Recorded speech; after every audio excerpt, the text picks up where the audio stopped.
sërish në studio dhe do të kemi tani në një lidhje online një gazetare shqiptare që jeton në Francë. Ajo merr pjesë në premierat e para të filmave hollywoodian dhe në ngjarjet më të rëndësishme kulturore në Francë. Ka raportuar në media të ndryshme dhe sot do të na sjell një shije të konferencave që ajo merr pjesë. I fundit ishte ai i filmit Spider-Man me aktorët e njohur Tom Holland dhe Zendaya, ku shkoi si gazetare atashuar. Lidhemi tani me të për të na treguar detaje rreth premierës, por edhe rreth filmit që të gjithë ne po e presim. Kam kënaqësinë të komunikoj me Najada Musa Oliver, gazetare. Përshëndetje Najada, mirë se vjen në Living Day. Përshëndetje Bruna, faleminderit shumë, përshëndetje të gjithëve, faleminderit për ftesën. Përpara se të na zbulosh shumë kuriozitete rreth filmit edhe premierës, do doja të kuptoja së pari se si u gjende ti në këto rrethe. Faktikisht është më shumë fat se sa për të qenë sinqert, meqense bashkëshorti im punon në fushën e kinemas në Francë dhe organizon shumë evente për filmat dhe është i fokusuar pikërisht tek avantpremierat. Dhe sigurisht që përfitoj nga kjo gjë dhe jam unë edhe unë e ftuar shpeshherë. Pra, grua me fat, ë? Le ta themi kështu, jam me fat, po. Dhe sigurisht që u bën një kohë e caktuar tashmë që ti ke mundësinë të ndjekësh evente shumë të rëndësishme kulturore, por edhe premiera. Flasim pak për Spider-Man. Për Spider-Man që ndodhi javën e kaluar në datën 24 qershor në Paris. Faktikisht ishte e dini që prej kohësh që do ndodhte avantpremiera dhe ishte organizuar çdo gjë për Tom Holland dhe Zendaya të vinin në shtetet kryesore të Evropës për të promovuar filmin e tyre, një promovim botror. Faktikisht rastësisht ishte një ditë jashtëzakonisht shumë e nxehtë, mendova se do të anulloj sepse ishte dita më e nxehtë e vitit në Paris që prej vitit 1947. Të gjitha ishin anulluar, shkollat ishin të mbyllura dhe mendoja se do anullohej. Në momentin që morëm anoncimin dhe na lajmëruan që do të vazhdoj, thash Tom Holland dhe Zendaya do shkojnë, do shkoj dhe unë. Nëse ata përballojnë temperaturat kaq të larta, do i përballojë edhe ti edhe shumë të tjerë që ishin aty, se po shohim edhe pamjet që na shoqërojnë gjatë bisedës tonë.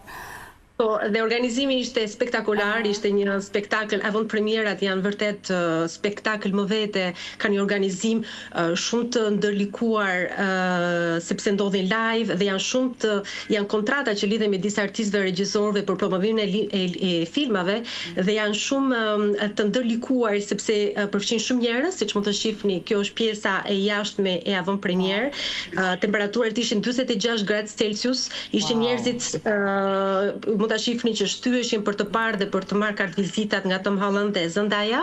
Tom Holland mendoi që ishte i veshur në mënyrë më të papërshtatshme të mundshme me një kostum. Dhe ndërsa Zendaya kishte zgjedhur një t-shirt extra large që mësova që kishte bler në eBay për $35, ju lutem. Ashtu. Por gjithsesi arriti që thyer në një bestseller siç ndodh zakonisht. Si ndodhi zakonisht, nga që Zendaya djersiti brenda atij t-shirti.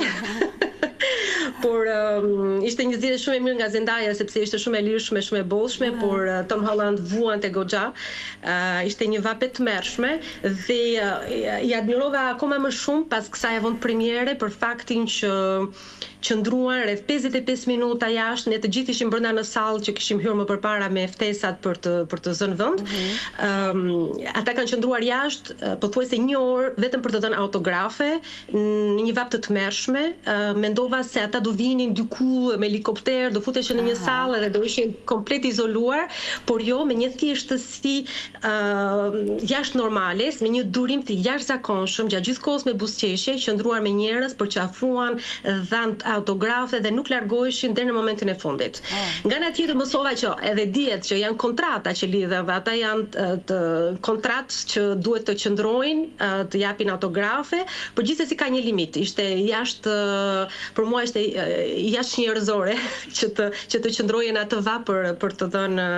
Pra ishte përtej kontratës dhe ati detyrimi që ata kanë për të dhënë autografe, duket që ata zbuluan edhe një anë tepër njerëzore të tyre, duke dashur të jenë aty me atë publik që në temperatura shumë të larta, 46 gradë, qëndronte në radhë për t'i parë edhe për të marrë një shenjë prej tyre.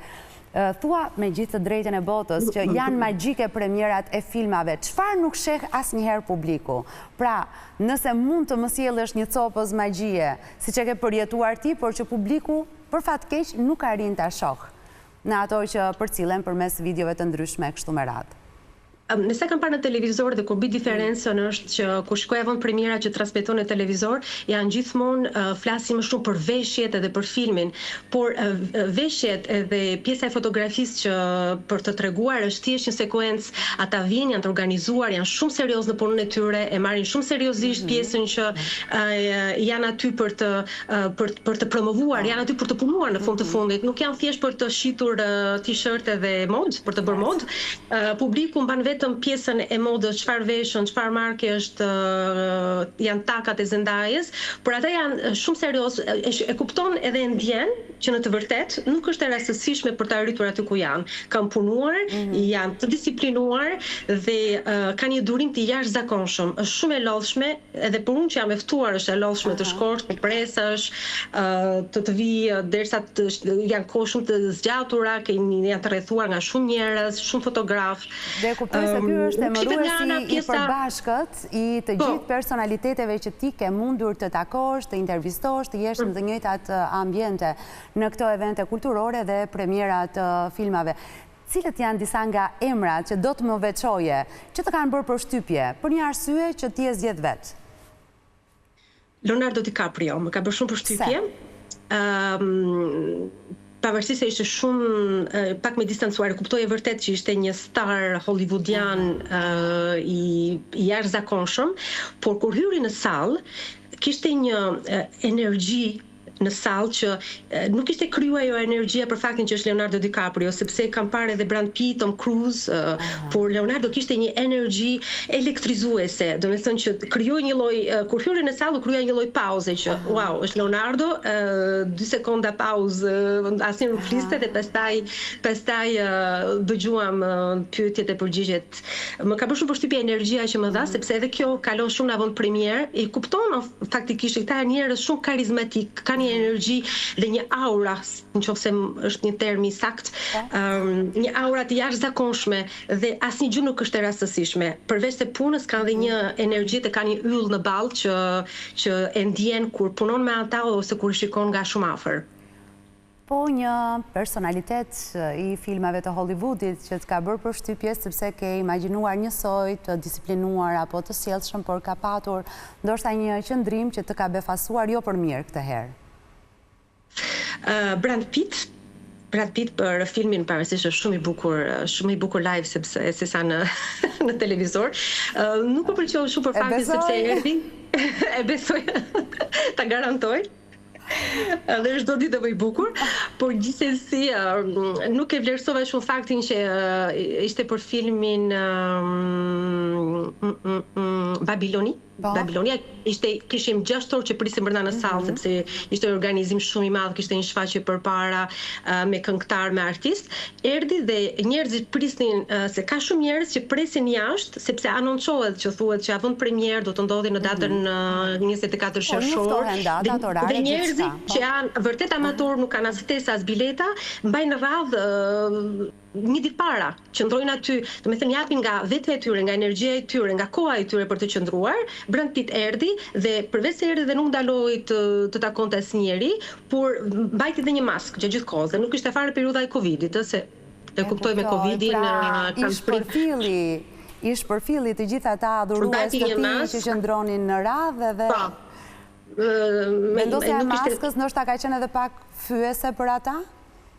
U mor pak si fyese sepse nuk ishte vetë i vetmi aktor dhe i vetmi artist që ishte pjesëmarrës në sallë, por nga ana tjetër duhet ta kuptojmë që janë personalitete të cilat ju kushton shumë rënd nëse se kanë një virus të lehtë, por që gjithsesi edhe pjesa e njerëzve që kanë pritur mbi 20 orë jashtë për të marrë një autograf dhe t'i vjen dhe nuk i shikon dhe mban një maskë, më duk pak egzageruar, por në fund të fundit është Brad Pitt, i lejon çdo gjë. Patjetër. Cila është premiera që të ka befasuar më shumë, të cilën e ruan në kujtimet e tua të veçanta deri më tani? Nuk ka qenë një premier tamam, ishte një ripërsëritje e filmave të Clint Eastwood, i cili, pa e ditur, ishte pjesëmarrës brenda në sallë. Wow. Dhe ne ishte një kinema që shpeshherë kinemat në Francë përsërisin filma të vjetër që kanë qenë suksese klasik dhe ka njerëz që duan të ndjejnë akoma magjinë e kinemas për të parë filmat në një ekran të madh. Dhe 5 minuta përpara filmit morëm vesh që Clint Eastwood ishte brenda në sallë dhe ishte 2 rreshta pas meje. Kështu që unë që gjithkohë se kam parë filmin duke parë kështu me stil. Ajo më pëlqeu se ishte nuk e prisja, përveç se është dhe një aktor legjendar, është dhe një moshë të thyer dhe nuk bën akoma shumë filma, kështu që e vlerësova shumë. Më pëlqeu. Dhe besoj se ashtu ka rrëmbyer vëmendjen e të gjithëve, më shumë se sa filmi që ishte rikthim, po shihni atë që ishte prezent aty. Nuk besoj se ka parë njëri filmin atë ditë. Një befasi e jashtëzakonshme. Për cilat media prestigjioze ke raportuar Najada? Nëse mund të bëjmë shkurtimisht disa emra. Në media prestigjioze franceze? Si për shembull? Faktikisht unë nuk raportoj shumë në Francë sepse kam bashkëpunëtorin që merret me promovimin e filmave dhe e bën shumë mirë dhe është një profesionist i përkryer në këtë fushë. Por që për media shqiptare sa herë kam kënaqësinë edhe ftesat edhe kohën e bëj me shumë shef. Najada, ishte shumë kënaqësi, gjithçka ndave me ne sot. E vlerësoj shumë, faleminderit shumë për të gjitha këto detaje dhe kuriozitete që na zbulove, të cilat i duam shumë përtej asaj që ndodh në tapetin e kuq, veshjeve dhe aksesorëve, por duam të shohim edhe të kuptojmë se aktorët që ne i adhurojmë nga ekrani janë edhe njerëzor, kanë edhe disa sjellje të cilat të bëjnë që ti respektosh shumë, siç ka edhe disa sjellje të cilat ti kur e sheh e mendon 2 herë nëse i referohemi të njëjtit person aq të madh me atë aura të jashtëzakonshme, se disa sjellje ndoshta na i zbresin vërtet me këmbë në tokë.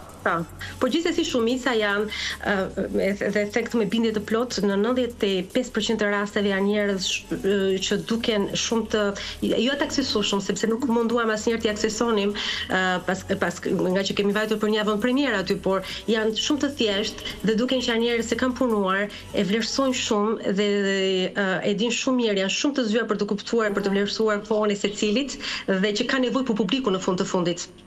Dhe duhet të sillen me të njëjtën dashuri me publikun, ashtu si publiku me ta që qëndron në radhë për orë të gjata, temperatura të larta apo të ulta, vetëm për t'i parë edhe për t'i duar trokitur, për të marrë atë autografin për cilin na flisja në fillim. E mirë pritur gjithmonë në Living Day. Faleminderit shumë. Me kënaqësi, faleminderit shumë.